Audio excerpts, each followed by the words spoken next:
Bonjour à toutes et à tous et bienvenue pour cette table ronde des GECO qui est consacrée à un sujet fortement d'actualité. Les femmes sont-elles les premières victimes de la pandémie? De fait, la crise du Covid-19 a eu des impacts particuliers sur le marché du travail et sur la vie familiale à travers les différents épisodes de confinement que l'on a pu connaître en France et dans plusieurs régions du globe. Et deux effets au moins ont été particulièrement observés chez les femmes.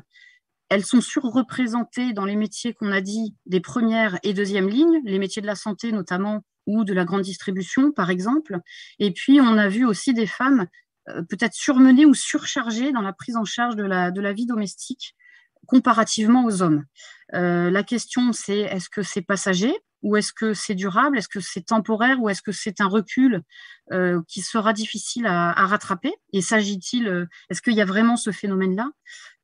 Pour en parler, quatre femmes que je vous présenterai au fur et à mesure de leur prise de parole. Voilà, il y a quatre femmes plus moi, ce n'est pas voulu, mais ça s'est trouvé comme ça. Je vous rappelle rapidement le mode d'emploi. Dans un premier temps, nous sommes un peu entre nous, entre guillemets, comme si nous étions sur scène à Lyon. Et puis, dans un deuxième temps, il y aura les questions qui vont m'arriver sur la tablette. Donc, on vous indique le numéro de téléphone sur lequel envoyer vos questions. Et moi, je les récupère sur la tablette et je serai votre porte-parole. Voilà, dans un premier temps, je vous propose donc de rentrer dans le vif du sujet. Chacune va s'exprimer à peu près 5 minutes pour nous développer tel ou tel aspect de cette question, femmes et pandémie. Alors, je vous présente dans un premier temps Barbara Petrongolo. Bonjour Barbara Petrongolo. Vous êtes donc professeure d'économie à l'Université d'Oxford. Et pour commencer, je voudrais vous demander quels ont été, d'après vous, les effets que l'on a pu constater de la crise du Covid sur les femmes, plus particulièrement sur le marché du travail. Alors, c'est à vous. Vous avez des slides à nous partager, je crois. Je vous laisse le micro.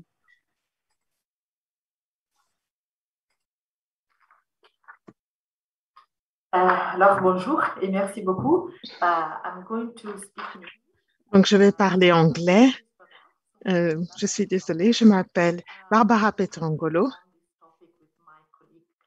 Donc, j'ai travaillé sur ce sujet avec ma collègue Claudia Opko. Et donc, sur ce sujet, on va évoquer ce qui est réellement différent pour les femmes. Donc, nous avons mesuré les effets avec différentes populations de femmes. Donc, il y avait des arguments qui pouvaient être un facteur, que la pandémie pouvait être un facteur d'égalité.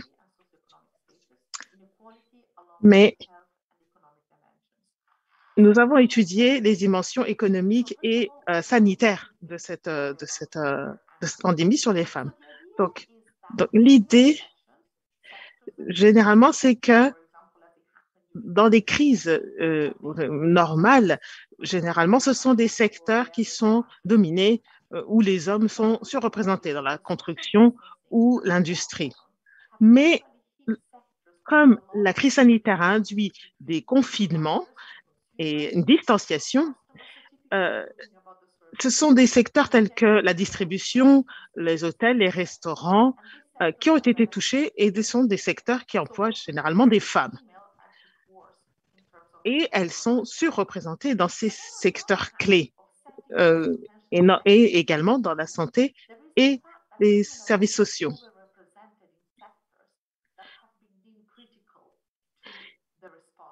Ces secteurs sont clairement des secteurs où les femmes sont les plus représentées. Nous avons également l'importance du travail non rémunéré, le travail domestique généralement. Avec la fermeture des écoles et des crèches, elles devaient s'occuper des enfants. Donc, est-ce que ce travail s'est accru avec la crise?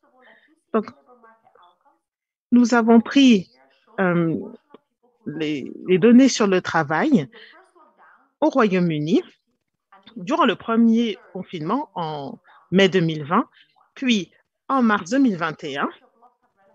Donc, la proportion de perte de travail est assez faible et assez bien représentée entre hommes et femmes.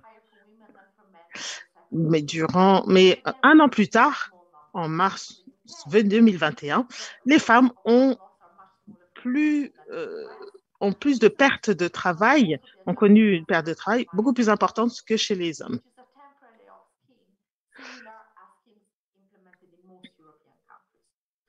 Elles, et il y a eu malgré tout des aides qui ont essayé de compenser ces pertes.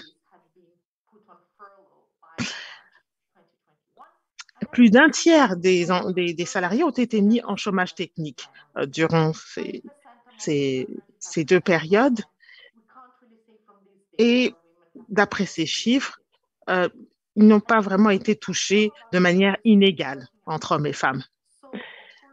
La perte d'heures, bien sûr, certains ont travaillé, et la plupart même beaucoup moins, mais en moyenne, il y a eu des pertes d'heures de travail. Elles étaient plus importantes en mai 2020 et elles étaient moins importantes en mars 2021, mais plutôt similaires entre hommes et femmes. Donc, il n'y a pas eu de grande différence donc, sur ces trois dimensions. Il est important de souligner que les pertes que l'on a pu constater n'étaient pas liées au genre. Mais les femmes étaient toutefois beaucoup plus enclines à réduire leurs heures de travail en raison du travail domestique et de la charge pour pouvoir s'occuper des enfants, tout simplement.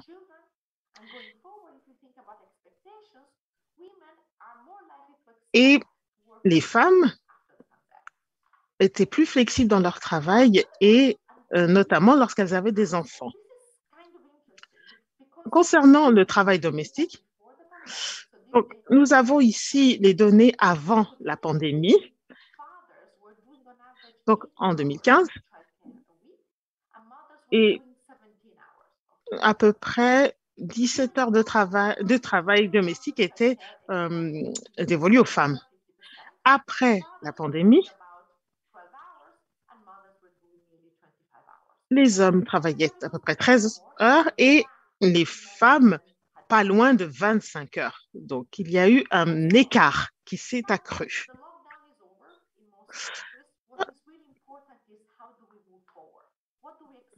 Il n'y a plus de confinement. Comment les choses vont-elles évoluer?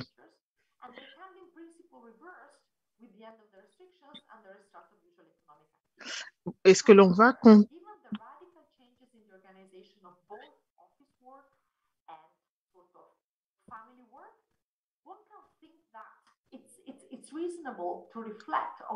Il est très important de réfléchir sur les leçons et sur ce que les femmes et les hommes ont pu hériter de cette pandémie et de voir ce qui préexistait et qui a évolué. Et par exemple, on peut évoquer le télétravail. Et généralement, le marché du travail tend à adopter des modalités hybrides entre télétravail et travail en présentiel. Et les femmes ont tendance à demander beaucoup plus souvent de travailler de la maison. Donc, la question, c'est que est-ce que le travail plus flexible les aide et font qu'elles s'occupent beaucoup plus des tâches domestiques?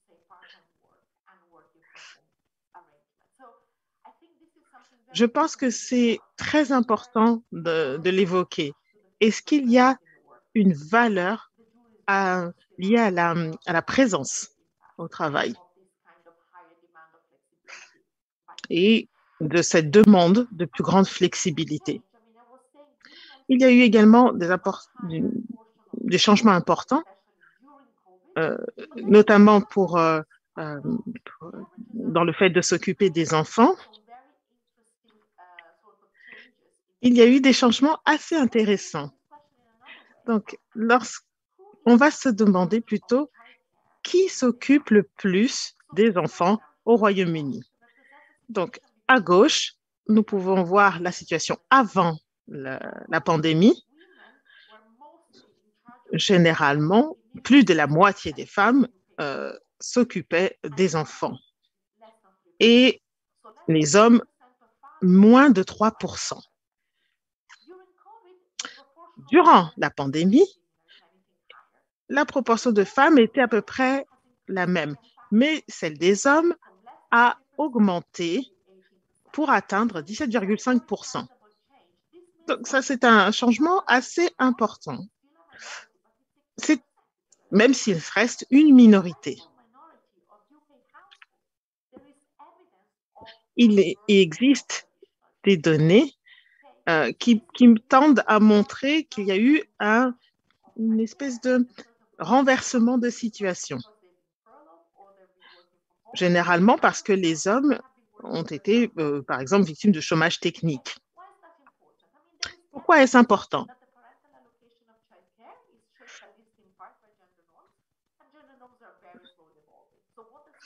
Donc, cela montre que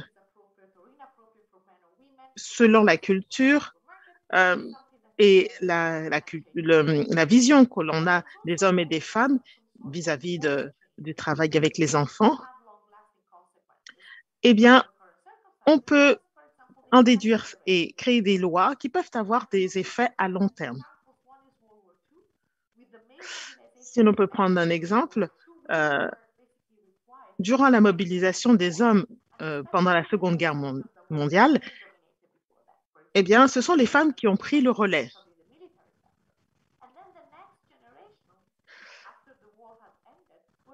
Et une fois la fin de la guerre déclarée, eh bien, on a constaté des évolutions sur le marché du travail parce que cette génération était habituée à voir des femmes travailler.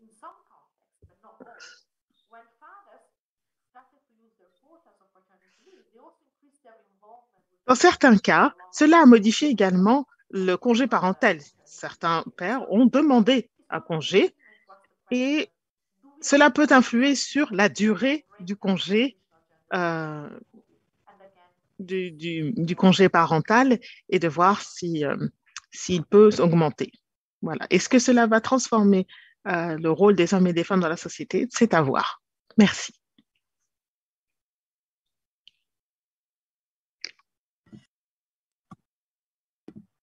Merci beaucoup, Barbara Petrongolo. Alors, vous nous avez fait ce focus sur le marché du travail. Je vais passer la parole à présent à Clémentine Van Effanter. Vous êtes professeure d'économie à l'Université de Toronto et vous allez nous parler un peu des autres effets économiques qui ont pu se produire, que vous avez pu constater sur les femmes pendant et suite à la crise du Covid, avec un partage d'écran comme... Barbara Petrongolo. Voilà, la parole est à vous. Merci. Merci beaucoup. Alors, Barbara l'a rappelé, la pandémie a eu un impact très important sur le marché du travail pour les femmes, au point qu'on a parlé notamment de she-cession, en contraste avec la recession de 2008 américaine qui avait affecté davantage les emplois masculinisés. Moi, je vais me concentrer sur les aspects hors marché du travail, donc dans le ménage, même si on sait évidemment que ces deux sphères interagissent. Le ménage qui a été une entité politique importante pendant la pandémie, on l'a vu avec toutes les mesures de confinement, et je vais aborder 3 dimensions. La question des modes de garde, mais également les disparités en matière de souffrance psychologique, et enfin terminer par la question des violences sexistes et intrafamiliales.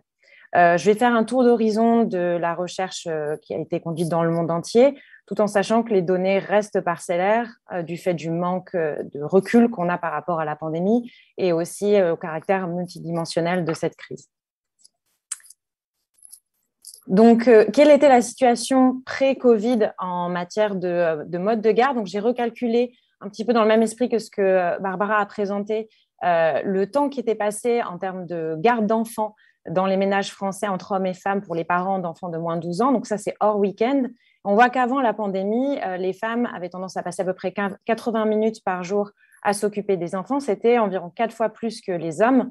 Et on voit que finalement, on est dans la moyenne européenne puisque nos collègues allemands, espagnols et britanniques ne faisaient pas vraiment mieux. Et comme beaucoup d'entre vous l'ont expérimenté, après le début de la pandémie, les couples ont dû prendre le relais et faire face à la fermeture des écoles en termes de garde d'enfants. Et ça a été finalement une occasion manquée pour un rattrapage des inégalités dans le partage des tâches, puisque la majorité des femmes qui vivaient avec des enfants ont consacré plus de 4 heures par jour à s'occuper de leurs enfants. C'est à peu près 26 points de pourcentage de plus que les hommes. Et ça a eu évidemment des impacts en matière d'activité professionnelle, puisque les mères ont été 2 fois plus nombreuses à renoncer à travailler pour s'occuper de leurs enfants que les hommes.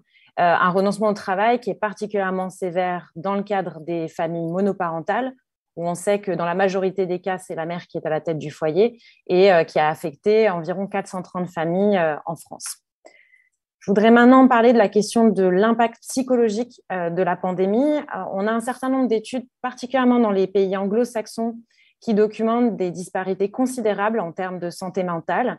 Donc, une étude anglaise qui a montré que les femmes avaient beaucoup plus de chances de montrer des signes de détresse psychologique, comme par exemple le fait de se sentir déprimée ou d'avoir eu des crises de panique. Ce qui est intéressant dans cette étude, c'est que les différences socio-économiques n'expliquent pas ces écarts femmes-hommes qu'on retrouve en fait dans tous les groupes socio-économiques. Et c'est également, d'après une étude très récente conduite en Inde, qui nous montre que c'est un phénomène global. C'est-à-dire que la santé mentale des femmes s'est dégradée également en Inde et elle est particulièrement liée à la question de l'insécurité alimentaire qui est plus marquée chez les femmes que chez les hommes. Une autre étude américaine qui nous montre que la détresse psychologique est plus importante pour les mères de jeunes enfants par rapport aux autres femmes, en particulier aux femmes qui n'ont pas d'enfants ou qui ont des enfants plus âgés, ce qui donc fait le lien entre la question de l'impact psychologique de la pandémie et potentiellement la charge associée à la prise en charge des enfants à la maison. En lien avec cette question de l'impact psychologique, il y a la question de l'inquiétude face aux conséquences sanitaires et économiques de la pandémie. Il y a une étude qui a été conduite au tout début de la pandémie, en mars 2020, dans une dizaine de pays européens, qui a montré que les femmes étaient plus inquiètes vis-à-vis des conséquences sanitaires de la pandémie. Elles étaient davantage à considérer que le virus était un problème de santé sérieux que les hommes, et elles étaient également davantage inquiètes d'avoir et de transmettre le virus. Les femmes étaient également plus pessimistes en ce qui concerne l'impact économique de la pandémie. Quand on interroge en Angleterre les femmes sur ce qu'elles considèrent être le taux de chômage, comment elles peuvent le prévoir, elles déclarent des taux de chômage de près de 15% plus élevés que les hommes, donc elles ont tendance à être plus pessimistes sur la situation économique future. Et ce qui est intéressant, c'est de mettre en miroir ces chiffres sur la plus grande inquiétude face à l'inégalité face au virus, puisqu'on sait que les femmes représentent un peu plus de la moitié des individus affectés dans les pays européens. Et lorsqu'elles sont sur le marché du travail, du fait des emplois qu'elles occupent et des professions qu'elles ont, typiquement dans le métier du care, du service à la personne ou de la restauration, elles sont aussi plus susceptibles d'attraper le virus. Malgré tout, on sait depuis les études épidémiologiques que les taux de mortalité sont plus élevés pour les hommes que pour les femmes.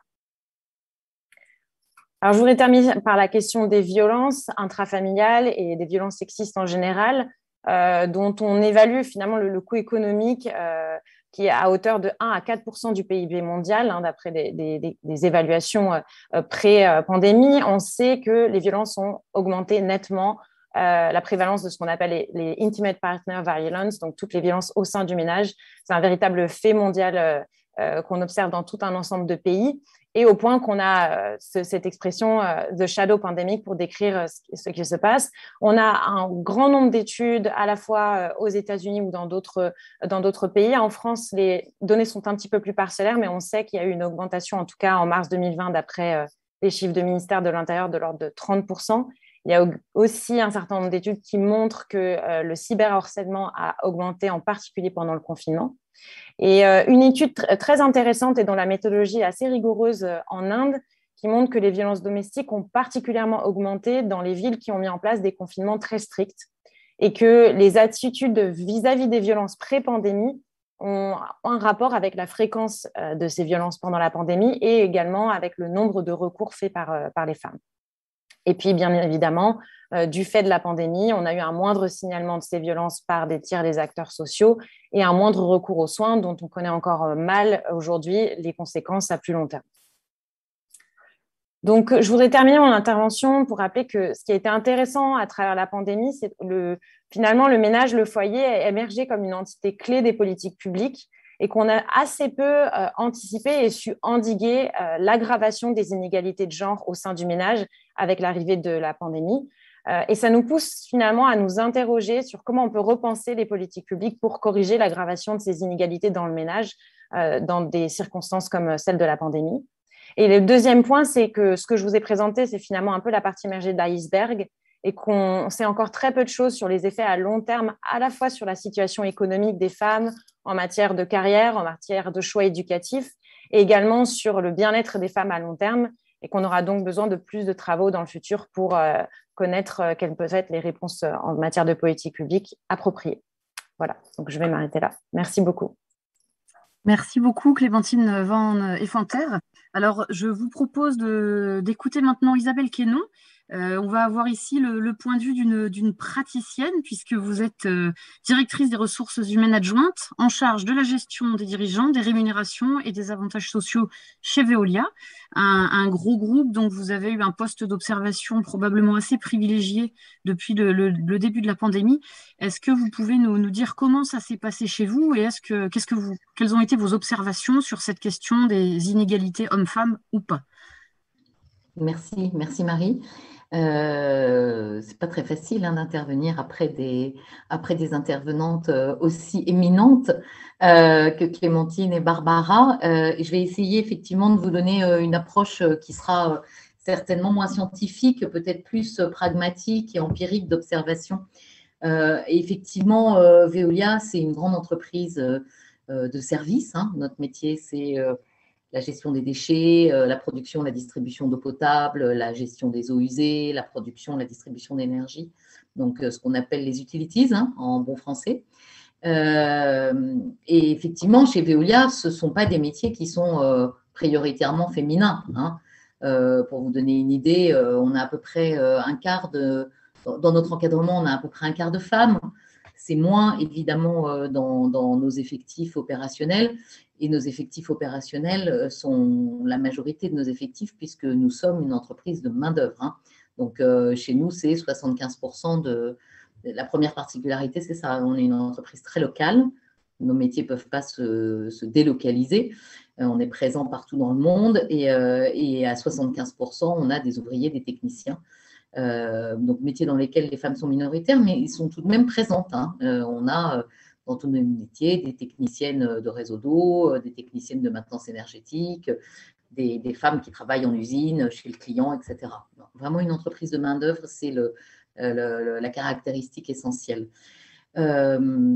Donc, pour être honnête, notre premier point de vigilance à nous, quand on est entré dans cette pandémie et surtout dans ce premier confinement, il y a maintenant 1 an et demi, presque 2 ans, le premier point de vigilance, c'était les égalités sociales plus que les égalités de genre, puisqu'on a, dans ce cadre, les confinements ont mis en lumière des écarts de situation très importants, c'est-à-dire d'un côté nos salariés de terrain, on va dire. Alors, ce n'est pas la première ligne, la première ligne, c'est les soignants, mais chez nous, c'est vraiment la deuxième ligne, c'est-à-dire… effectivement, il a fallu qu'on continue à travailler sur le terrain pour pouvoir, d'être un peu pragmatique, un petit peu peut-être vulgaire, mais il fallait continuer à ramasser les poubelles, il fallait continuer à faire en sorte qu'il y ait de l'eau dans le robinet, il fallait continuer à assurer les services d'assainissement, etc., etc. Donc, c'est vraiment la deuxième ligne. Donc, on avait notre deuxième ligne, nos éboueurs, nos techniciens sur le réseau, etc., qui étaient présents au boulot normalement, pas de télétravail pour ces populations-là.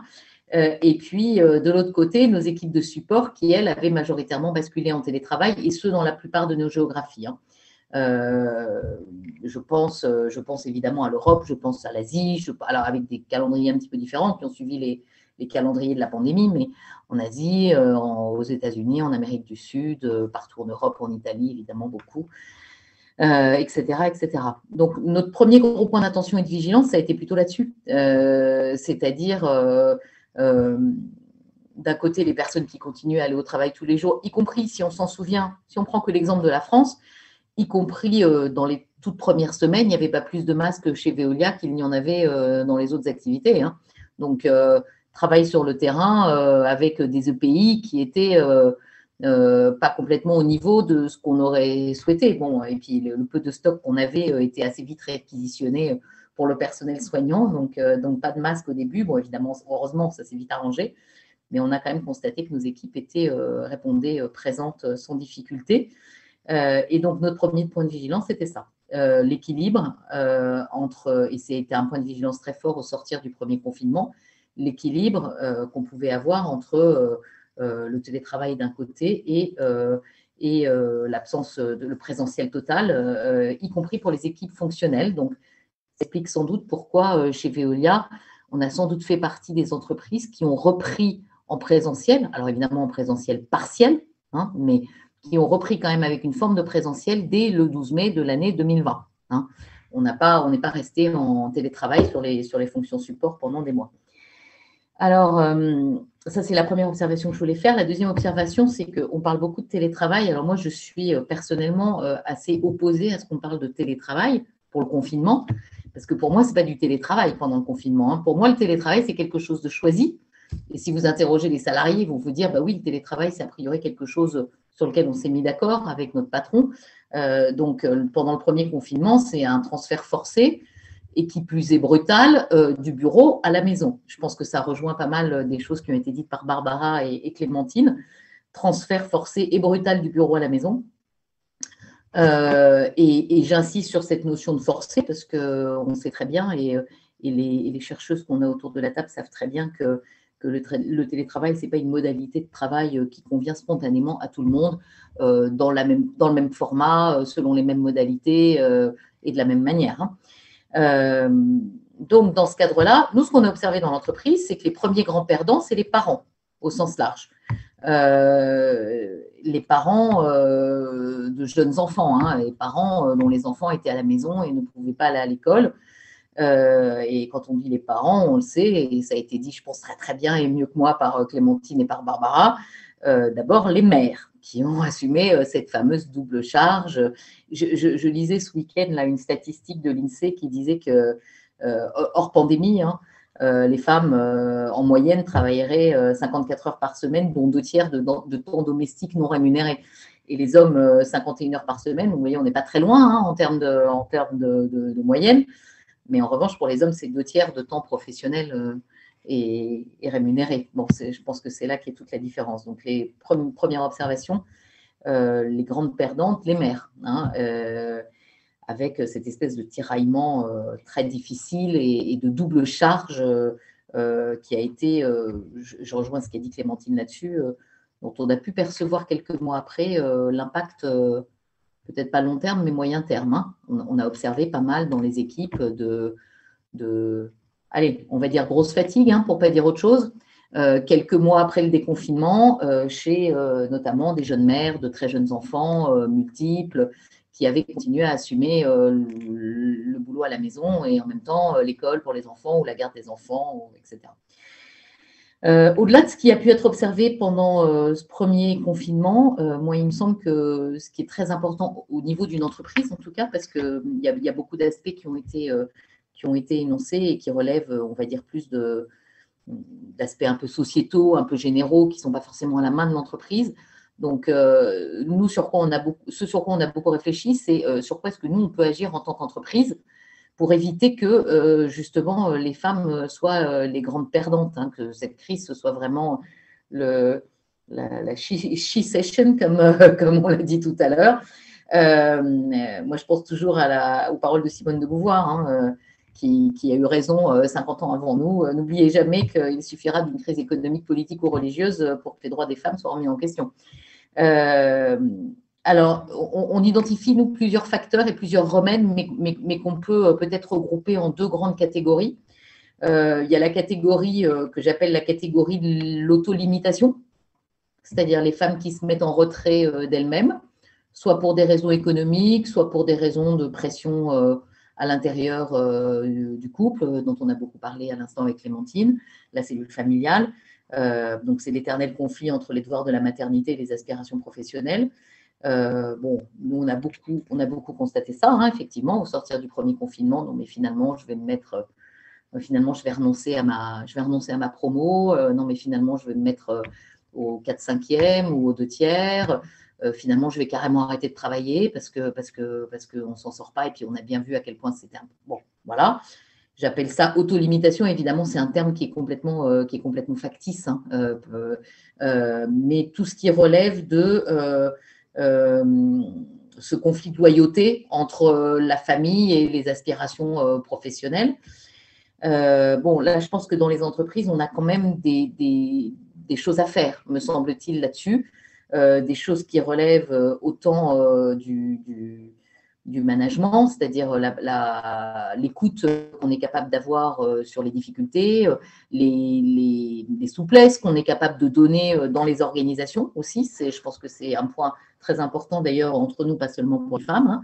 Je pense que plus on avance de génération en génération, et plus on voit que ces aspirations, elles peuvent être partagées. Donc, à nous de continuer les actions existantes. Ça peut être du coaching. Il faut aussi mettre en place des processus de mentorat pour accompagner ces femmes. Et puis, je pense que la notion de rôle modèle, hein, c'est pas très français, est très, très importante, c'est-à-dire montrer qu'effectivement, c'est possible, qu'on n'a pas forcément à faire un choix cornélien et absolu entre d'un côté la carrière et de l'autre le soin de la famille. Voilà, je pense que c'est des choses sur lesquelles il faut être un peu élastique et puis surtout lutter contre les préjugés.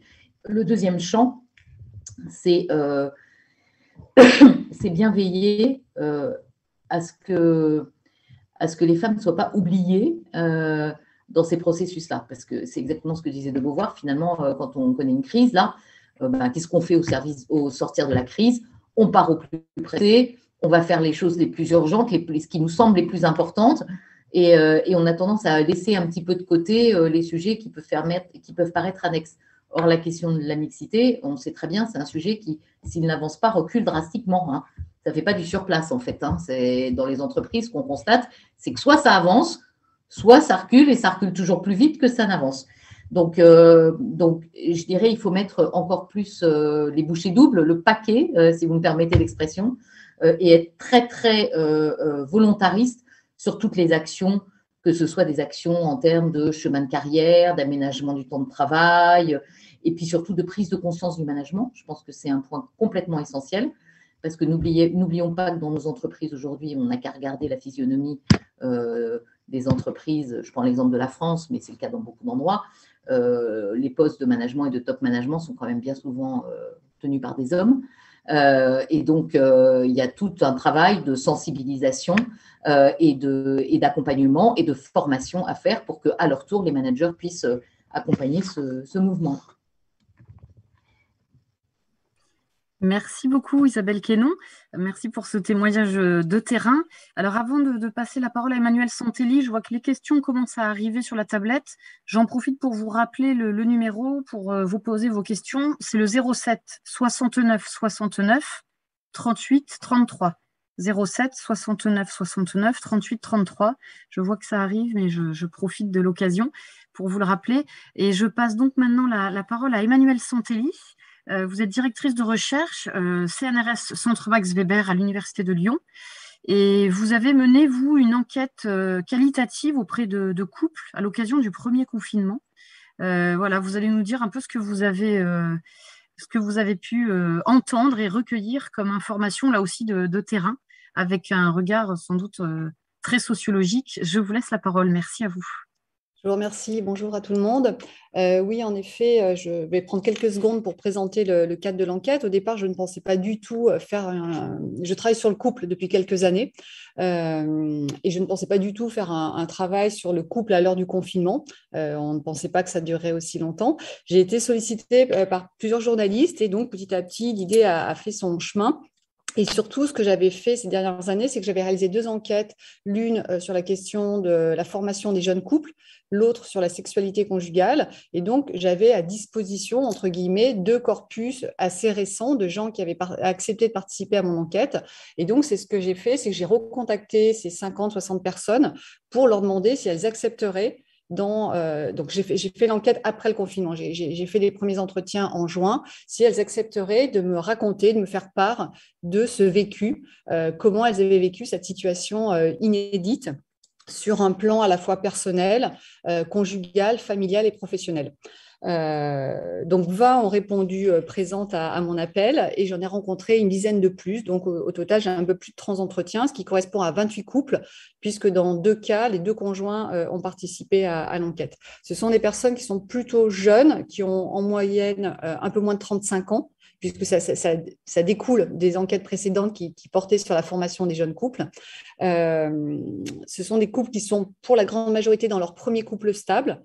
10 d'entre eux n'avaient pas d'enfants au moment où je les ai donc interviewés et 18 étaient des couples avec des enfants âgés de quelques mois à 15 ans, dont 13 avaient des enfants exclusivement de moins de 10 ans. Donc, on était quand même plutôt sur des enfants jeunes pour la grande majorité de ceux qui avaient des enfants.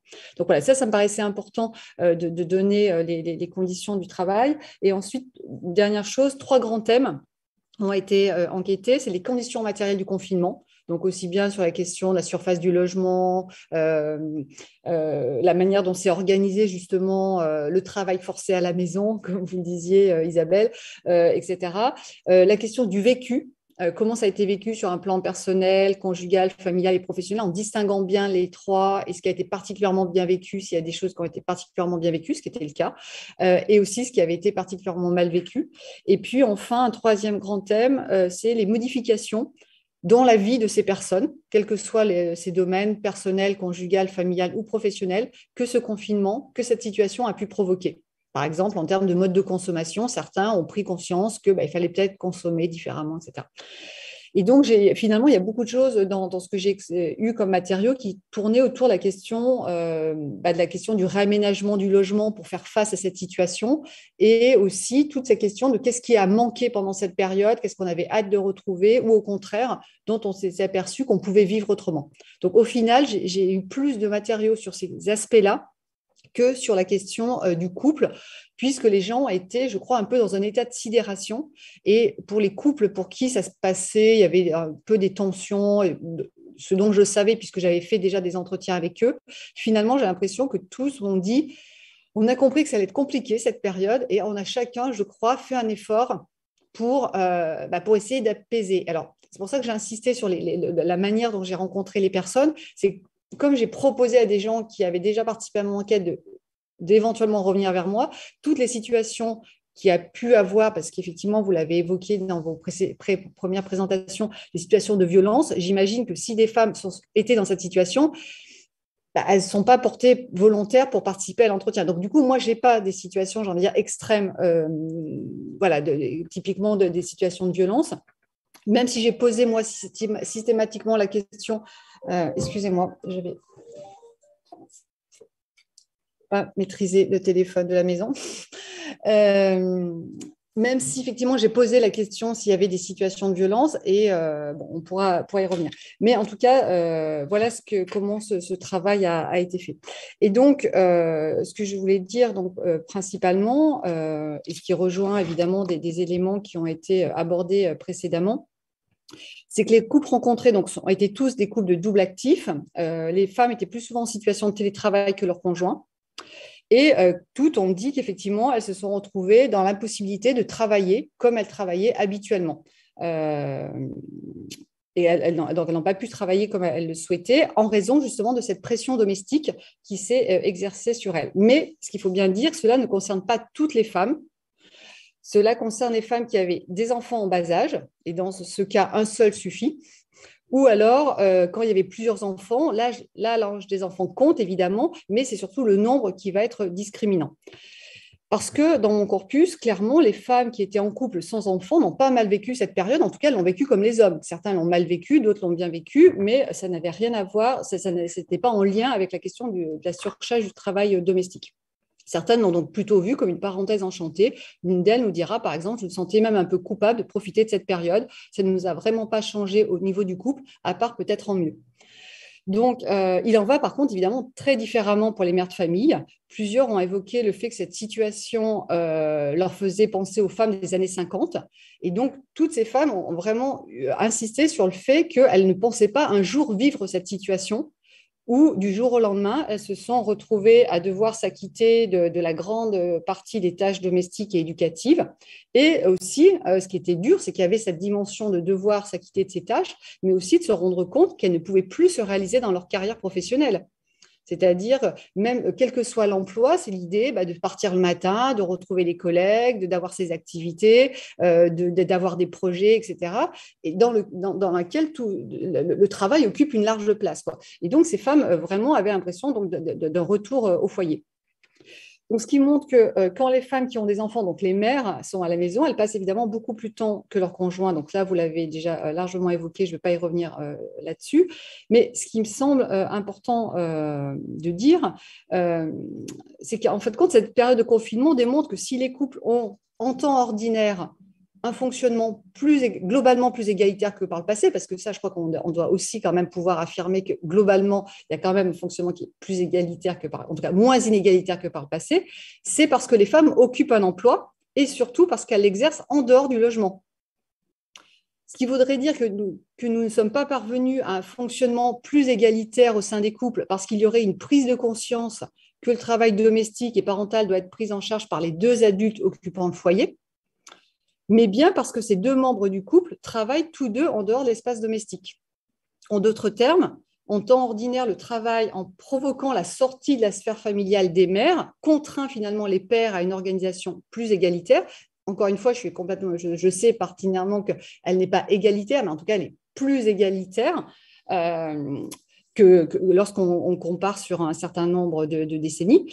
Mais c'est aussi la raison pour laquelle, finalement, on remarque le maintien de la charge de ce qu'on appelle la charge mentale, puisque les femmes, en quittant le domicile le matin et en ne rentrant que le soir, continuent de gérer à distance, à anticiper, à déléguer ce qu'elles ne font pas du fait de l'exercice de leur emploi à l'extérieur du logement et qui semble néanmoins attendu d'elles.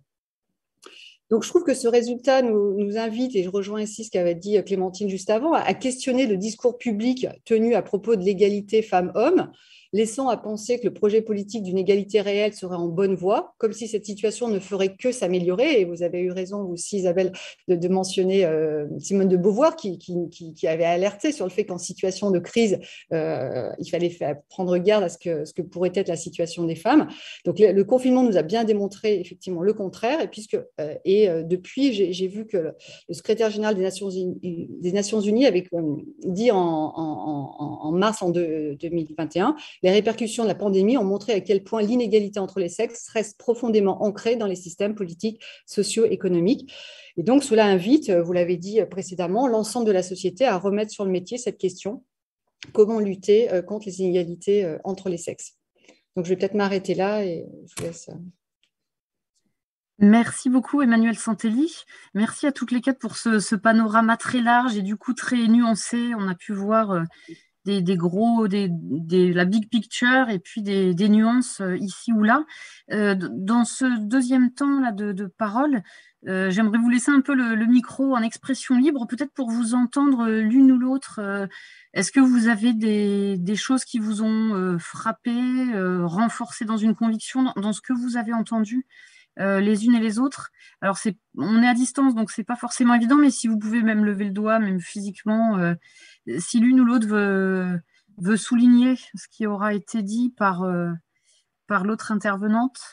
Est-ce que... alors, Emmanuelle Santelli, elle a pu réagir un peu à l'ensemble des trois précédentes. Est-ce que vous avez des remarques? Alors, Emmanuelle Santelli, allez-y. Oui, non, c'est juste pour dire qu'effectivement, moi, je trouve que voilà, que nos quatre interventions étaient très concordantes, très, voilà, montraient vraiment les mêmes choses. Et sur cette importance, comme le rappelait Isabelle, d'être très volontariste sur les actions à mener, sans quoi la situation va se détériorer, et ce qui fait aussi référence à tous les éléments statistiques qui ont été présentés lors des deux premières présentations de Barbara et Clémentine. Peut-être que voilà, si j'avais une question, c'est voilà, au niveau des entreprises, est-ce que vous sentez qu'il y a des discussions sur ces aspects, que voilà, la mesure a été prise et que des choses pourront se faire, ou est-ce que voilà, par des décisions politiques, est-ce qu'on a déjà des prémices, est-ce qu'on perçoit des prémices de ce qui pourrait être engagé, ou est-ce qu'au contraire, il faut justement être vigilante parce qu'on ne sait pas comment, est-ce que ça ne risque pas de provoquer, comme vous le rappeliez, des inégalités qui pourraient se creuser? Alors, je vais répondre pour ce que je connais, hein, c'est-à-dire pour ma boîte, et puis après, je vous donnerai un avis un peu plus général. Je pense fondamentalement ce que je vous ai dit, c'est-à-dire que c'est un sujet… Alors, du coup, on peut parler d'égalité des chances un peu globalement, hein, parce que ce qu'on dit pour la mixité homme-femme est vrai aussi pour d'autres champs de l'égalité des chances. Ce sont des sujets sur lesquels, comme ce sont des sujets qui sont très marqués par les habitudes, par la culture, par les représentations, etc., à défaut d'une volonté politique forte, je pense que les choses mettent des décennies à bouger. Donc, moi, je fais partie d'une entreprise, je reviens sur l'égalité homme-femme, dans lesquelles des engagements forts ont été pris par notre PDG dans le cadre de l'établissement de notre raison. On était la première entreprise à raison d'être française. On a élaboré un certain nombre d'engagements et un de ces engagements touche directement le sujet qu'on est en train de discuter. Donc, c'est clair, pour ce que je vois chez nous, il n'y aura pas de régression. Au contraire, il y a même plutôt la surmultipliée, si vous me permettez l'expression un peu familière, qui est mise depuis maintenant 2 ans, avec tout un tas d'actions qui sont suivies dans le temps. Hein. Chez nous, vous voyez, pour vous donner un exemple, il n'y a pas un COMEX dans lequel le sujet du plafond de verre, c'est-à-dire du nombre de femmes qui accèdent au groupe dirigeant, n'est pas évoqué. Hein. C'est à l'ordre du jour de tous les COMEX. Et on a tout un tas de KPI, enfin pas tant que ça d'ailleurs, non, il n'en faut pas tant que ça, mais en tout cas des KPI que l'on suit, des actions que l'on met en œuvre et que l'on évalue régulièrement. Donc c'est un sujet qui est très suivi. Donc pour ma part, je dirais que voilà, la pandémie donne une occasion d'avoir encore plus de vigilance, mais ne ralentira en aucun cas cette volonté. Au contraire, la rendra encore plus prégnante et importante. Alors, pardon Isabelle Quénon, je profite que vous avez le micro pour me faire déjà l'écho d'une question. Est-ce que vous avez des chiffres sur les modifications de comportement des femmes et des hommes à la sortie du premier confinement? Exemple, renoncement à une promotion, passage à un 4/5e. Est-ce que… Non, on n'a pas de chiffres. On a comme je le disais tout à l'heure, on ne l'a pas calculé parce que tout simplement, voilà, on a estimé qu'on avait des trucs vachement plus urgents à faire au sortir de la pandémie. En revanche, on a des exemples et on a un réseau de DRH qui observe des choses. Donc, ce dont on s'est rendu compte, parce qu'on échange entre nous, on fait plutôt de l'échange de bonnes pratiques là-dessus, c'est que… comment est-ce que je pourrais formuler ça ? Il avait fallu rattraper, entre guillemets, certaines femmes qui, au sortir de la pandémie, on a très peu d'hommes qui, au sortir de la pandémie, nous ont dit… Alors, en fait, c'est assez… Bon, je vais reprendre les choses. Quand on est sorti de la pandémie, au niveau des RH, on s'est dit, on va avoir plein de gens qui vont venir nous voir pour nous dire, je veux changer de vie. Finalement, cette crise m'a éclairée, je vais aller vivre à la campagne, je vais me rapprocher de mes racines, je veux complètement changer de vie. On pensait que ça allait être un phénomène, alors quand je dis plein de gens, pas la majorité évidemment, hein, tout le monde a besoin de vivre, voilà. Mais on s'est dit, bon, il va y avoir un phénomène de cette nature-là. En fait, il y a eu très peu ce phénomène-là, vraiment très peu. Et on a observé très peu de phénomènes, y compris de gens qui nous disaient, bah, moi maintenant je veux passer en full télétravail parce que je vais m'installer à la campagne, loin de mon domicile, loin de mon lieu de travail, etc. Ça a été vraiment marginal. En revanche, on a eu plusieurs exemples de femmes qui nous disait moi, je vais prendre un temps partiel parce que finalement, je me suis rendu compte à la lueur de ce confinement que le suivi, je donne un exemple, le suivi des devoirs des enfants exigeait quand même une présence beaucoup plus importante. Et donc, voilà, j'ai bien réfléchi et je décide de splitter mon temps de cette manière-là. Et on se rend compte finalement quand on a des retours de cette nature que c'est important, et ça revient à ce que je disais tout à l'heure sur la formation des managers et l'accompagnement des managers, d'avoir une vraie discussion là-dessus, autour de, d'abord de ne pas balayer les deux attitudes terribles à avoir, c'est soit de balayer d'un revers de la main en disant non mais n'importe quoi, mais quelle idée, ou alors de dire ok, pas de problème, voilà. Ça nécessite d'avoir une discussion parce que je crois que c'est Emmanuel ou Clémentine, je ne sais plus tout à l'heure, qui disait que finalement, ce qui avait manqué aussi à tout un tas de salariés, mais notamment aux femmes, c'est ce lien social, c'est cette nécessité de se rendre le matin au bureau, d'avoir des échanges, etc. Qu'elles s'étaient retrouvées finalement dans une sorte d'isolement. Et donc, si on n'attrape pas le sujet au moment où il est exprimé pour justement avoir une vraie discussion, ok, alors tu me dis ça, mais qu'est-ce que ça veut dire concrètement pour toi, et sans rentrer non plus dans des détails, si la personne n'a pas envie de rentrer dans les détails, mais voilà, qu'est-ce que ça veut dire pour toi? Est-ce qu'il y aurait des moyens que, par exemple, on puisse discuter un petit peu de ton organisation personnelle pour te permettre de faire ça, sans pour autant que tu renonces à une partie de ton temps de travail, qu'on s'organise différemment, que tu puisses éventuellement avoir des outils à distance, etc., etc. Donc, on s'est rendu compte que c'était quand même nécessaire. Donc, non, je n'ai pas de chiffres, mais en revanche, il y a eu quand même une petite tendance, sans qu'elle soit majoritaire, qui a été observée de cette nature-là. Et l'autre tendance, et là, c'est plus marginal, mais moi, ça m'a beaucoup frappée parce que c'était brutal. Et puis, on a eu quelques exemples, et moi, j'en ai eu un dans mon équipe, dans mon équipe immédiate, dans mon équipe presque immédiate, quelqu'un qui était mon N-2, qui a totalement eu, on va dire, les effets collatéraux à moyen terme, c'est-à-dire qui s'est tapé le confinement avec 3 enfants très jeunes et qui a vécu l'enfer pendant le confinement, qui est arrivé à un état d'épuisement important, qui a mis un peu la soupape par-dessus et qui, quelques mois après, a souhaité carrément arrêter son activité. Voilà.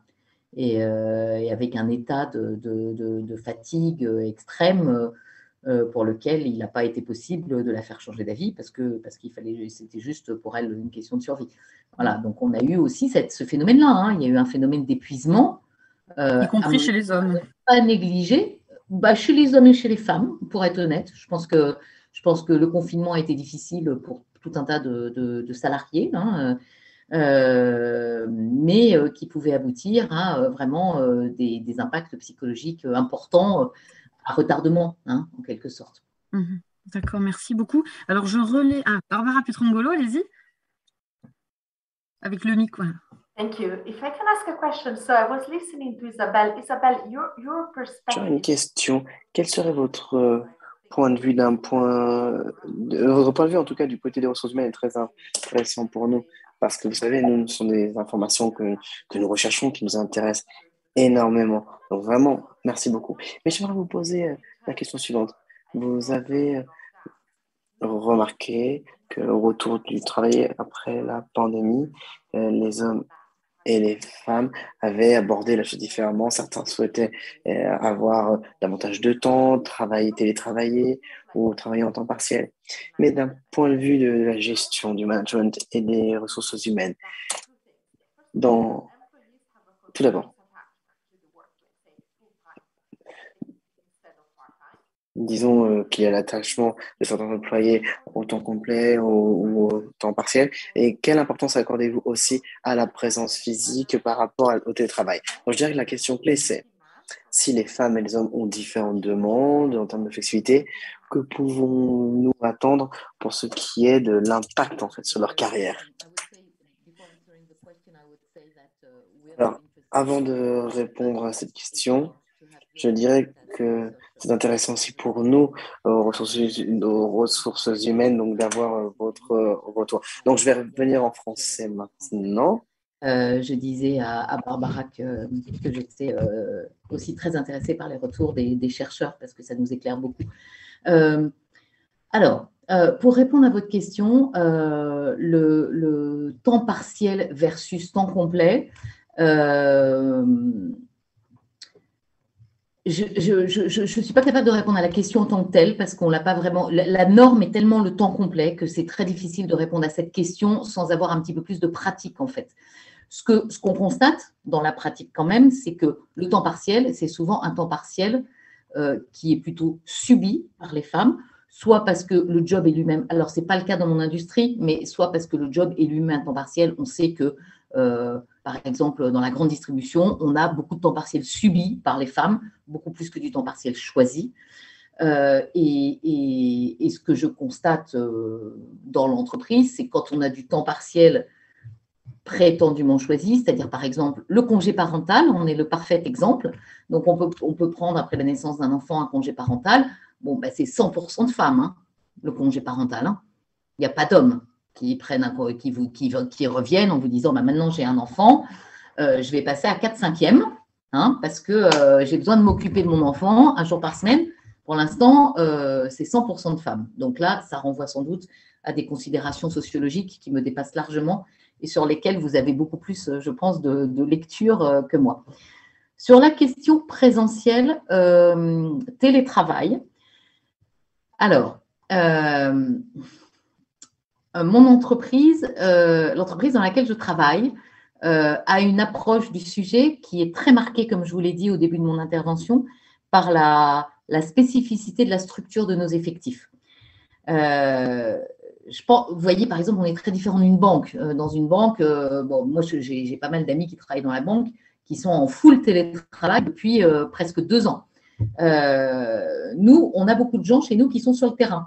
Et on ne voulait pas faire des différences énormes entre les gens qui sont dans les bureaux et les gens qui sont sur le terrain. Donc, dès le premier confinement, on a dit il faut revenir au travail. Pas 5 jours par semaine, bien évidemment, parce qu'il y avait les normes sanitaires, il fallait faire des rotations, etc. Mais ça nous a paru très important.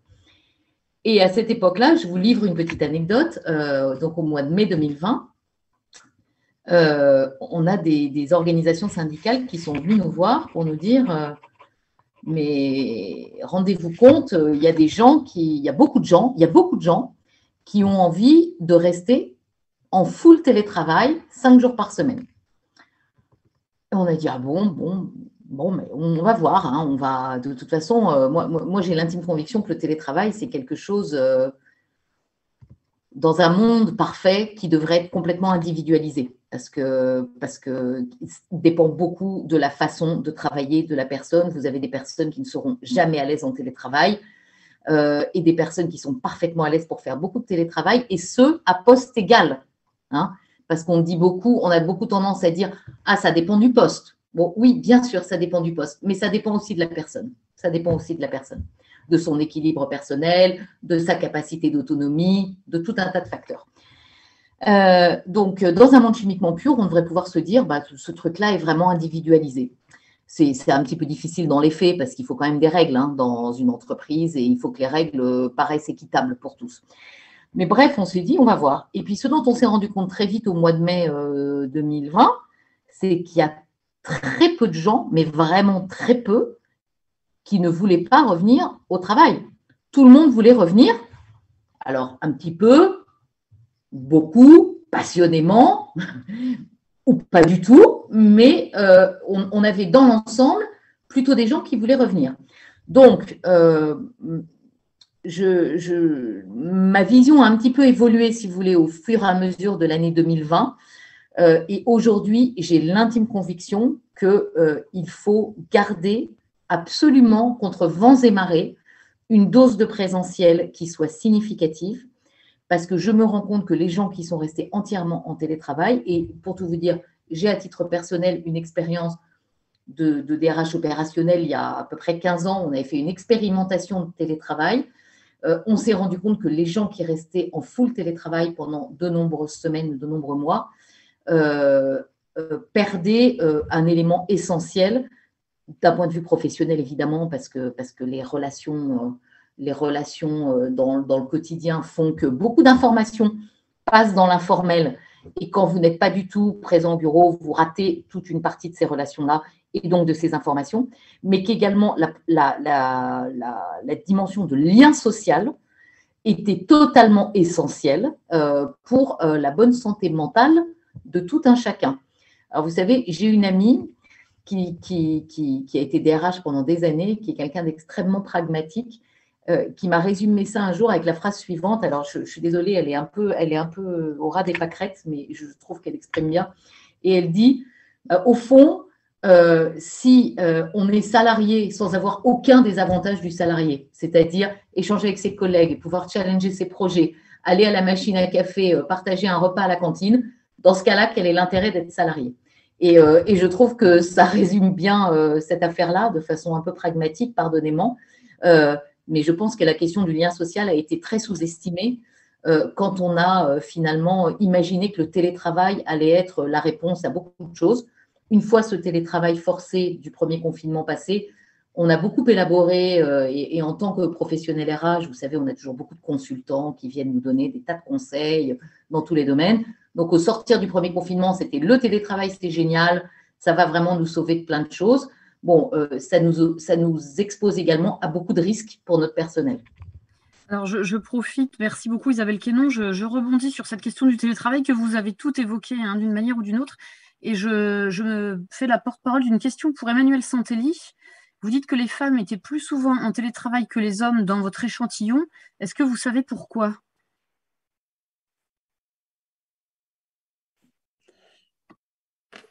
Alors, oui, ce que je n'ai pas pris le temps de dire, c'est plutôt les personnes que j'ai rencontrées sont plutôt des classes moyennes supérieures. Et donc, dans ces couples-là, alors tous les hommes qui avaient des emplois de cadre étaient clairement en télétravail, ça c'est sûr. Mais il y avait une partie des hommes qui avaient des emplois, on va dire, qui appartiennent à ce qu'on appelle les professions intermédiaires, des techniciens, des gens qui… Et donc, qui, eux, ont dû aller travailler dans leur entreprise. Donc c'est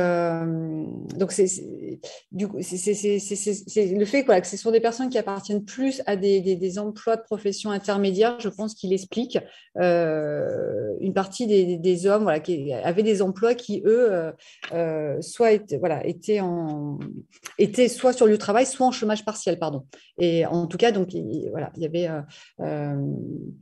en tout cas, c'est clair que quand je fais le listing, je liste la situation et malgré tout, y compris dans ces situations où la femme était en télétravail, donc avec une obligation de production et le conjoint, par exemple, en chômage partiel, y compris dans ce cas de figure, j'ai plusieurs exemples en tête, elle s'occupait plus, là j'ai un cas en tête d'un couple qui a un enfant de 2 ou 3 ans, c'est elle qui malgré tout s'occupait plus de l'enfant.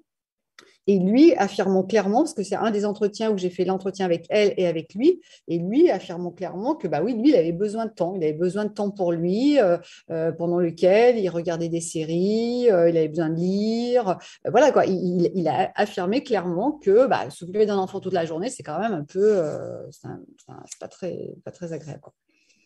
Alors, je rebondis du coup sur ce que vous dites et pour donner peut-être la parole aussi à Clémentine Van Effanter et à plusieurs qui avaient souligné le rôle des pouvoirs publics. Et qu'est-ce que peuvent faire les pouvoirs publics dans la mesure où là, on commence à toucher à des questions intimes, finalement, de qui s'occupe de l'enfant.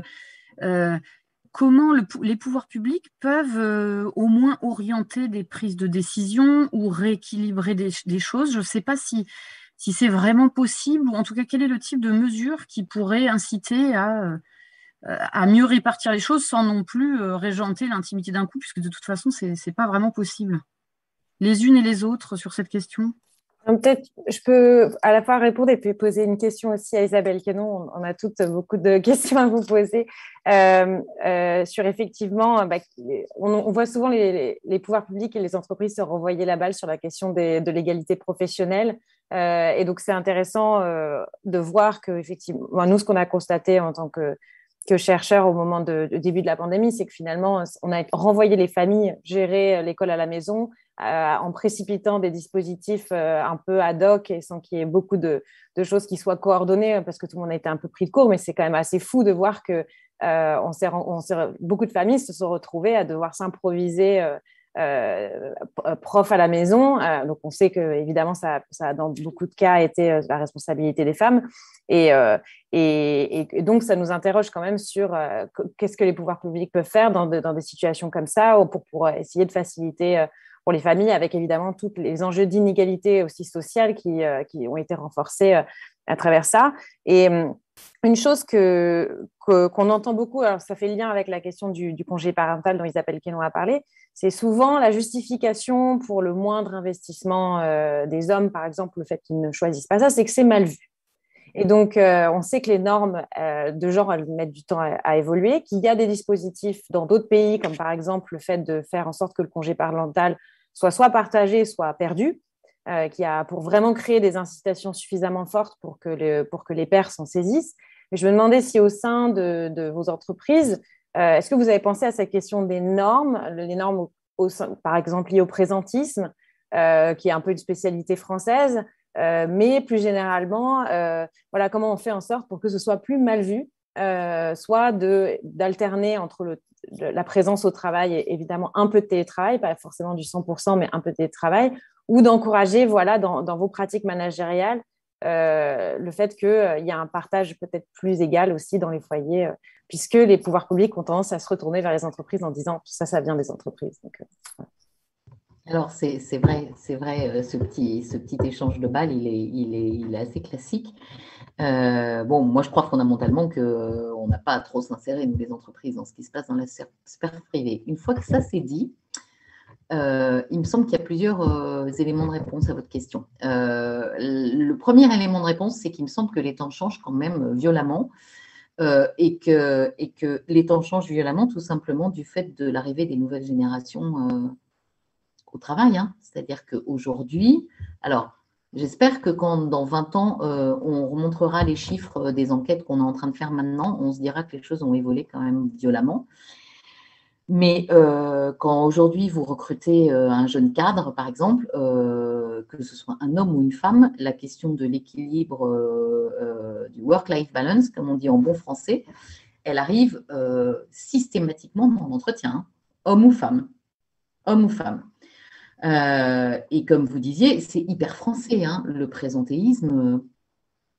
Sincèrement, moi, je retrouve ça dans aucune des géographies. Le groupe est présent partout. Je retrouve ça dans aucune des géographies du groupe. Donc, le côté, il faut absolument que je reste au boulot jusqu'à 20h pour montrer que je suis un bon contributeur. Je pense que c'est de moins en moins vrai. Je parlais de rôle modèle tout à l'heure.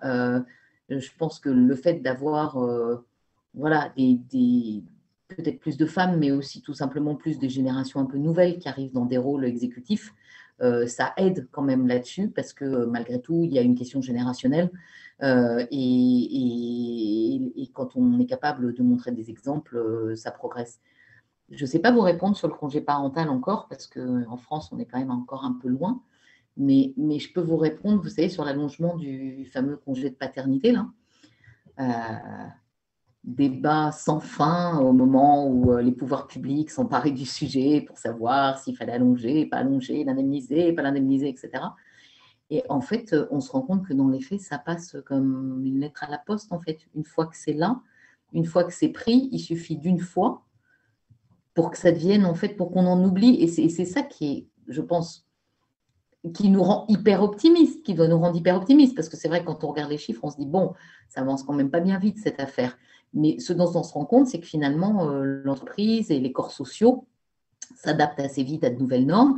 Et donc, alors je ne vais pas renvoyer au pouvoir public obligatoirement, mais voilà, la décision est prise, la loi passe, elle devient exécutoire pour tout le monde, les entreprises comme les particuliers. Et c'est ça la nouvelle norme 6 mois après ou 1 an après. Donc voilà, je pense qu'il faut être assez optimiste là-dessus. Moi, je pense pas que, je pense que ouais, c'est mal vu. Ouais, c'est un petit peu le monde d'hier, c'est mal vu. Je pense que demain, ça va de moins en moins être le sujet. Je pense que les jeunes générations, de toute façon, pousseront dans ce sens-là et qu'il faut bien s'adapter. Et toute l'histoire de l'entreprise, c'est ça de toute façon, hein, c'est s'adapter à ses nouveaux clients, s'adapter à ses nouveaux marchés, s'adapter aussi à ses nouveaux salariés. Donc, je n'ai pas trop d'inquiétude là-dessus. Et puis, je voudrais faire un dernier élément sur la réponse quand même. pour vous dire à quel point je considère qu'on n'a pas à s'insérer dans la vie privée de nos salariés. Et pour autant, pour moi, ce qui va faire un salarié performant demain, c'est l'équilibre qu'il aura dans sa vie. Hein. Pas seulement le fait qu'il ait un bon manager, une bonne fiche de poste, des bonnes conditions de travail, etc. C'est l'équilibre global. Et j'ai très souvent dans mon job, parce que je m'occupe des talents, j'ai très souvent dans mon bureau des jeunes femmes qui me disent, par exemple, parce que nous, on a une activité très opérationnelle, donc chez nous, passer dans l'opérationnel, c'est un très bon passeport de carrière. Et j'ai plein de jeunes femmes qui viennent me voir, qui me disent, mais vous savez, moi j'aimerais bien passer dans l'opérationnel, mais quand même, c'est pas facile, j'ai des enfants, ou alors je vais faire des enfants, donc ça va pas être compatible, etc. Bon, alors je leur dis deux choses en général. La première chose que je leur dis, c'est que moi, quand j'avais 32 ans, pardon, et que je venais d'avoir mon troisième enfant, j'ai pris un job opérationnel. Je suis devenue patronne d'une business unit chez Veolia. Et j'ai très bien réussi à le faire. Et quand elles me disent, mais c'est quoi le facteur clé de succès, je fais toujours la même réponse. Et je dis, le facteur clé de succès, c'est le partenaire, en fait. Le partenaire ou la partenaire. C'est ça le facteur clé de succès. Donc voilà, vous voyez, j'ai tendance, je dis, bon, pas à nous de nous immiscer là-dedans, mais quand même, on sait que les femmes qui feront carrière, elles feront carrière parce qu'à un moment, elles ont un partenaire ou une partenaire qui leur permet de faire carrière et donc qui va partager et qui va inverser la tendance de la slide qui a été présentée tout à l'heure hein, sur qui fait quoi et sur qui ça pèse la charge à la maison. Mais alors, je rebondis, excusez-moi, sur ma question. Bon, vous dites effectivement, ce n'est pas à l'entreprise de s'immiscer dans la vie du couple et dans la répartition des tâches, mais est-ce que les pouvoirs publics peuvent faire quelque chose d'une manière ou d'une autre, orienter les choses? Les académiques ont beaucoup interpellé les pouvoirs publics. Est-ce que vous avez des pistes à leur souffler sur ce qui pourrait être fait Je pense que nos chercheuses, elles sauront beaucoup mieux que moi répondre à cette question. Mais Clémentine ou Barbara, on les connaît les pistes. Hein. On les connaît les pistes. Hein. C'est partager le congé parental, c'est donner plus d'accès à des modes de garde plus souples, c'est partager, je veux dire, le partage des tâches ménagères, il dépend aussi des biais que on change pas les mentalités par décret, ça c'est certain, mais quand on instaure du congé de paternité, quand on instaure du congé parental partagé, optionnel, voire un peu forcé, hein, on sait comment ça fonctionne hein, dans d'autres pays, hein. Voilà, je pense qu'il faut pas se limiter, on est très latin en France, nous on a beaucoup d'activités dans les pays nordiques, hein, chez Veolia. On a des patrons pays qui n'ont aucun problème à s'absenter pendant 1 an pour aller s'occuper de leurs gamins. Hein. Et c'est pas parce qu'ils ont une mentalité, si vous voulez, ancrée dans leur cortex depuis 10 000 ans qui les pousse à faire ça. C'est juste parce qu'il y a un cadre aussi à un moment réglementaire et légal qui fait que c'est possible et que donc ça devient une habitude. Ça revient un petit peu à ce que je disais au début de la réponse tout à l'heure. Et merci beaucoup. Est-ce que vous avez mentionné quelques pistes, Barbara Petrongolo et Clémentine Van Effenter, et puis aussi Emmanuel Santelli, hein, est-ce que vous avez d'autres choses à souffler à l'oreille des dirigeants? Yeah, I mean, if I can start this discussion, I think it's very interesting. There are indeed. Je pense que c'est très intéressant. Il y a eu des études menées. Donc, sur les 100 dernières années, des politiques en faveur de la famille ont été progressivement introduites. Par exemple, des aides pour la garde d'enfants. Donc, nous avons des preuves aujourd'hui sur le congé maternel, c'est-à-dire la partie du congé parental qui est allouée aux femmes. Eh bien, cela n'aide pas la carrière et l'emploi des femmes.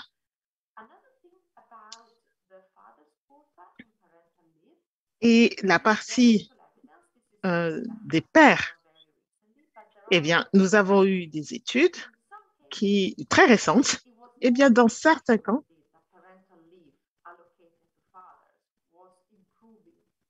eh bien, il a été montré que ce congé parental améliorait l'implication des pères. Mais ce n'est pas des résultats très à grande échelle. Donc, c'est très difficile de les commenter. Il faut tenir compte également des aides pour la garde d'enfants. Et c'est très important de prendre en compte cet aspect.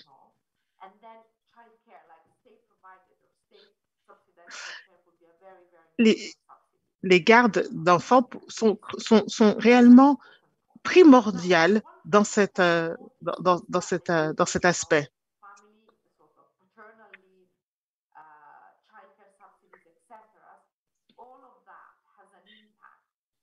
Toutes ces mesures ont des répercussions si les normes sociales les accompagnent.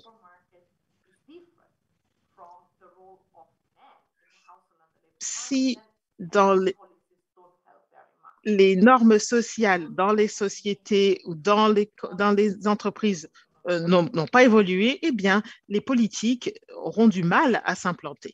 Peut-être pour rebondir sur ce que Barbara vient de dire, je suis tout à fait d'accord que déjà, une première chose que les pouvoirs publics pourraient faire, c'est systématiquement essayer de documenter ces différences, les suivre dans le temps, essayer de voir comment les choses évoluent, à quel point ça varie entre différents secteurs.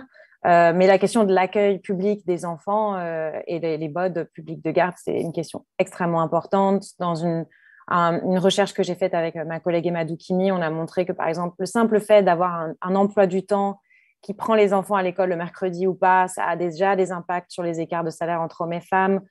Donc, il y a vraiment des choses qui coûtent de l'argent, mais qui peuvent vraiment rapporter même, puisque les femmes se mettent à travailler plus. Donc, en fait, elles sont payées plus et en termes de recettes fiscales, on s'y retrouve. Donc, il y a vraiment des choses à faire sur l'accueil des enfants à différents âges et pas uniquement des plus petits. C'est aussi vrai à l'école primaire, par exemple.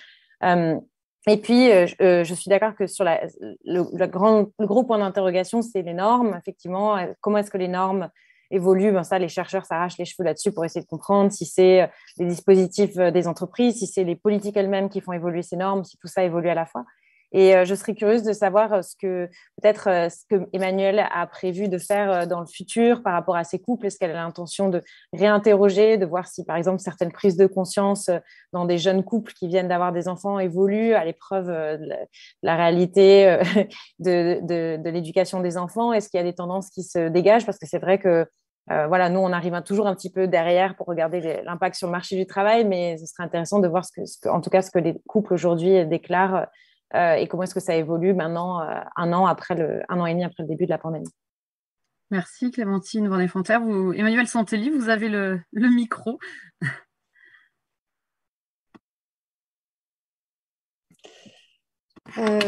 Oui, du coup, ça me faisait penser, là, je vais répondre à cette question, Clémentine, mais quand Isabelle disait qu'aujourd'hui, avec les jeunes générations, hommes et femmes, quand vous les rencontriez et qui vous évoquent la question de la conciliation vie professionnelle, vie familiale, je me posais la question, est-ce qu'on est bien sur des personnes qui ont des enfants? Parce qu'aujourd'hui, ce qui est massif dans les couples, c'est l'idéal égalitaire. Aujourd'hui, les couples vivent avec, se forment avec cette norme de l'idéal égalitaire. Mais cet idéal égalitaire, il est très simple à proclamer tant qu'il n'y a pas d'enfant.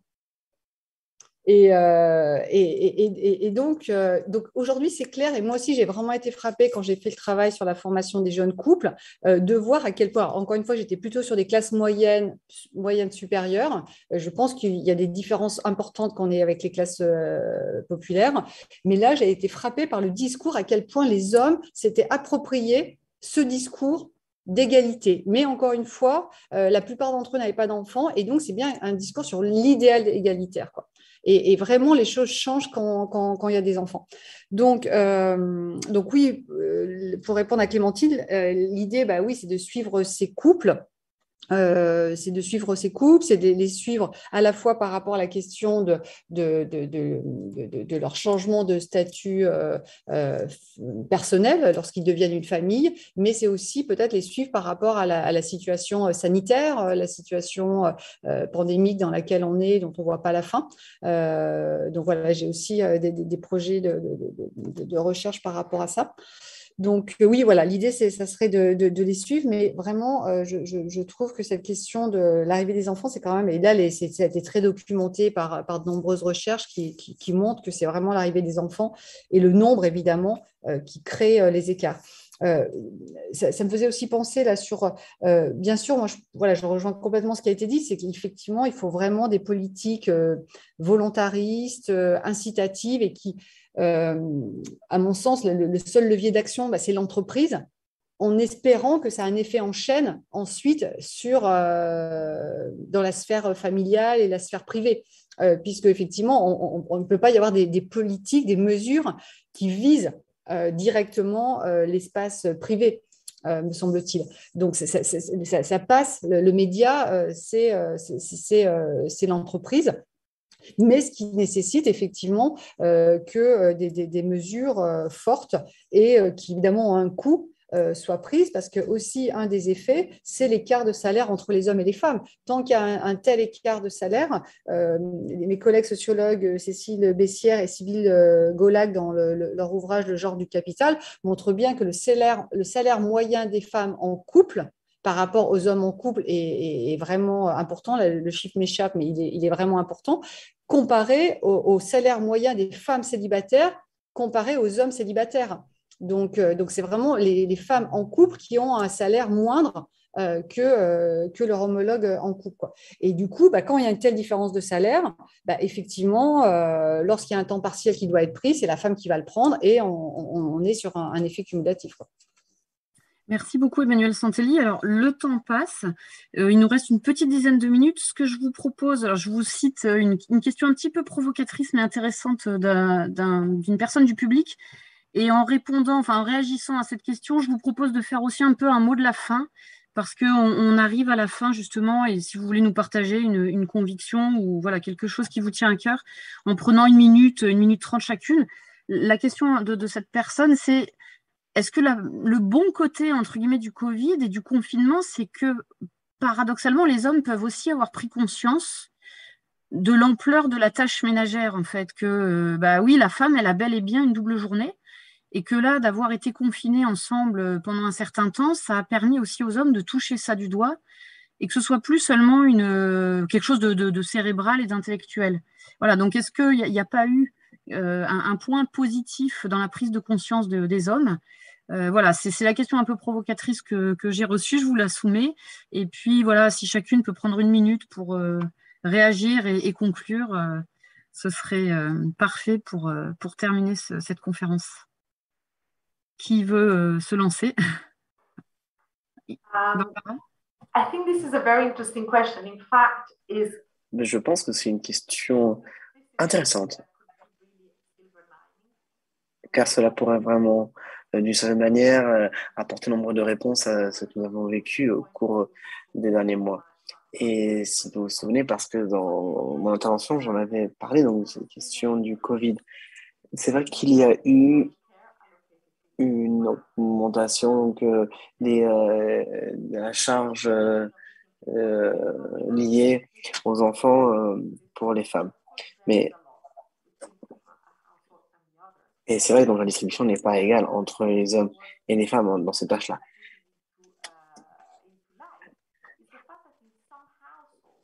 Et autre chose, nous savons qu'il y a des ménages qui passent plus de temps à la maison que d'autres. Donc, ça veut dire qu'ils ont pris soin des enfants, ils se sont occupés des tâches ménagères.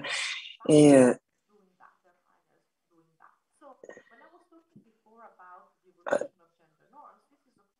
comme je l'ai dit précédemment, sur la question des normes, ce n'est que la partie, une infime partie hein, de cette histoire. Donc, très bien. Donc, quand les femmes s'occupent des enfants de cet âge, ok, c'était normal, c'était entendu, attendu. Mais tout d'abord, nous voyons que pour tous ces mois que les gens ont passé à leur maison, alors les hommes ont pu se rendre compte de tout le travail que ça prend, de l'énergie aussi que cela mobilise. Donc, nous verrons bien sûr ce qui se produira dans les prochains mois. Effectivement, on peut essayer d'être optimiste, on peut aussi avoir la version plus pessimiste qui consiste à dire maintenant qu'ils ont vu ce que c'est, ils n'ont absolument pas envie de s'investir. Mais c'est vrai qu'il y a quand même cette idée, en économie, on a cette notion de l'idée de la complémentarité, qui n'est pas une complémentarité essentialiste entre hommes et femmes, mais l'idée que l'investissement, par exemple, des deux parents dans l'éducation des enfants peut avoir des retours très, très positifs. Donc, il y a quand même cette idée qu'à travers l'expérience, l'observation et puis l'apprentissage, ça peut avoir des retours positifs pour les enfants aussi. Donc, c'est aussi peut-être une chose dont les pères ont pu prendre plus conscience. Et je voulais juste dire que c'est une question peut-être plus globale que juste la question de la prise en charge des enfants. C'est que peut-être que la pandémie a aussi éclairé qu'il y avait un certain nombre d'activités, de rôles, de métiers dans la société qui avaient tendance à être plus pris en charge par les femmes et qui étaient essentiels. Donc, on a parlé de la première ligne, effectivement, et je pense que ça ouvre une question peut-être plus générale sur laquelle il y a encore très peu de gens qui s'expriment, mais sur la question de la revalorisation d'un certain nombre de métiers. Il y a actuellement des mouvements sociaux, des sages-femmes, par exemple, mais on l'a vu dans tout un ensemble de métiers que peut-être se pose la question de on a une pénurie de main-d'œuvre dans des métiers qui sont essentiels. Qu'est-ce qui va se passer? En tant qu'économiste, c'est une question très intéressante pour nous de voir est-ce que les salaires vont augmenter? Parce qu'on a besoin de recruter dans ces secteurs-là et on a des pénuries de main-d'œuvre importantes. Et quelle va être la discussion, on va dire, un peu plus générale de la société autour de ces métiers qui ont tendance à être plus féminisés que d'autres? Merci Clémentine Van Effanter. Entre Isabelle Quénon et Emmanuelle Santelli, vous êtes les deux dernières. Vous avez une grosse minute chacune. Allez, je vais me lancer comme ça, je laisserai le mot de la fin à Emmanuel. Alors moi, je ne sais pas du tout s'il faut être pessimiste ou optimiste, honnêtement, j'en sais rien. Parce que oui, peut-être que les pères ont plus vu ce dont il s'agissait, mais enfin, si on écoute Emmanuel avec sa citation du père qui dit « bah oui, moi j'ai besoin de temps pour moi », bon, sincèrement, on se pour met les dans, séries. on se met pour regarder des séries sur Netflix. Alors là, si on écoute ça, on se met dans une grotte avec une couverture sur la tête et puis on ne ressort plus pendant les 100 ans qui viennent, quoi. Donc je ne sais pas s'il faut être pessimiste ou optimiste, mais je sais qu'il faut être actif en tout cas et réaliste. Voilà, donc je pense qu'on a fait quand même un tour d'horizon là de ce qui peut être fait. Il y a des actions qui peuvent être faites au niveau des pouvoirs publics, il y a des actions qui peuvent être faites au niveau des entreprises. Il y a beaucoup de choses aussi qui ressortent de ce qu'on appelle, alors je cherche le mot en français, j'allais dire empowerment, c'est pas un mot très joli, mais de la capacité de l'aide que l'on donne aux femmes pour se sentir capable de faire ces revendications-là et de se lever pour ce qu'elles souhaitent. Je pense que c'est un point important, très important aussi. Voilà, donc tout le monde sait à peu près ce qu'il ou elle a à faire. On a, je pense, je crois aussi beaucoup d'hommes qui sont prêts à s'engager dans ce combat-là. Donc, c'est un point qui est quand même important et qu'il faut souligner. Et rester, je pense, très focus sur les actions. Et je reprends une chose qui a été dite, je crois, par Clémentine, qui est la mesure de tout ça. Parce que finalement, et bon, on a des chercheuses beaucoup autour de la table, donc des gens qui croient les faits et qui croient les chiffres et qui croient les facts and figures, comme on dit. Et je crois que c'est super important parce que à chaque fois qu'on reste dans le je ressens, j'ai une représentation, moi personnellement j'ai observé ça, etc. Ben non, en fait, on a suffisamment, je crois, on l'a vu dans cette table ronde, de matière scientifique pour pouvoir regarder les choses telles qu'elles se passent et surtout en monitorer l'évolution dans le temps. Et je pense que c'est complètement capital. Si on veut faire évoluer une situation, il faut qu'on la suive sérieusement, avec des chiffres, avec des faits, et qu'on soit capable de mesurer l'amélioration, l'évolution. Merci Isabelle Quénon et Emmanuelle Santelli. Donc le mot de la fin pour vous en une minute. Alors oui, moi aussi je suis d'accord. Il n'est pas question d'être optimiste ou pessimiste, qu'il faut se baser sur les faits. Mais alors justement, quand on se base sur les faits, par rapport à notre petit milieu des chercheurs, j'ai quand même été très étonnée de deux éléments, on va dire, qui ont été quantifiés. Lors de l'appel à projet Flash Covid qui a été lancé par l'Agence nationale de la recherche, l'ANR, il a été démontré que le nombre de projets portés par des femmes était significativement en baisse. Donc, ce qui veut dire qu'y compris dans notre milieu, Alors, il n'y a pas que les sciences humaines hein, qui répondent à ces appels à projets, il y a toutes les disciplines confondues, mais bon, voilà, les femmes, et donc les mères en l'occurrence, parce que c'est elles qui ont été sûrement pénalisées, de la même manière qu'un article du Monde a aussi indiqué que les revues scientifiques ont reçu moins de propositions d'articles émanant de femmes, là aussi de mères, durant cette période, quoi. Donc, les faits sont quand même là pour l'instant, même si je suis d'accord, voilà, il va falloir être active et actif. Indéniablement, les hommes ont à perdre, hein, à sortir de systèmes dans lequel on est jusqu'à présent. Les hommes ont à perdre, mais évidemment, une partie d'entre eux sont prêts. Et effectivement, la question était bien vue de ce côté-là. Les hommes ont pu prendre la mesure à l'occasion de cette crise de ce qui se passait à la maison quand ils n'étaient pas là, dans le soin aux enfants, etc. Et évidemment, une partie d'entre eux sont prêts à partager. Mais ce n'est pas le cas de tous. J'ai donné tout à l'heure ce petit exemple, mais j'en ai eu d'autres dans ce cas-là. Donc, effectivement, les choses sont encore à construire de ce point de vue. Et vous avez raison, Clémentine, je pense que ça passe aussi par la revalorisation des métiers occupés par les femmes. Les femmes sont surreprésentées dans des métiers peu qualifiés, précaires, etc. Cette revalorisation peut aussi contribuer à une meilleure égalité, en tout cas une meilleure justice entre les hommes et les femmes. Bien, merci Manuel Santelli, merci à toutes les quatre. C'était passionnant de vous écouter et puis de rebondir sur chacune en fonction de vos expériences.